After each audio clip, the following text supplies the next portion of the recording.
kuna shamba ambaye ya mtu hapa rais amechukua, aje hapa nimpeleke kwa rais.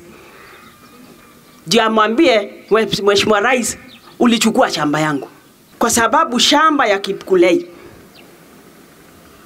kama ni hiyo tulifuatilia na Mheshimiwa Gathareki wakati ule mwingine, na nilijua hiyo maneno yote. Ate naona mtu kwa hiyo karuninga akisema kama Ruto ako na shamba hapa, anje ameuma title deed na meno. Surely you have no respect for the president.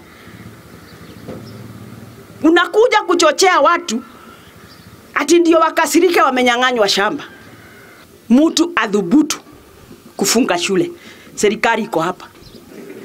Si hata mdomo yako uirudishe kidogo. Unafunga shule ya nani? I want to dare wajaribu. Nataka kudea wajaribu. Shule, hawa watoto ni wa serikali. Kama utaki ande, unaweza kaa naye nyumbani na bado tutakuja kukuuliza kwa nini hajaenda shule. Akiwa kwako na ni wako, utuambie kwa nini hajaenda shule. So hapo ikibidi tuweke askari ndani tutaweka. Na DCC na OCPD. Hao vijana wameshikwa. Kama hawakuhusika, mimi ndio naomba rais wangu kwa hii kameme nimeshika, wawachiliwe.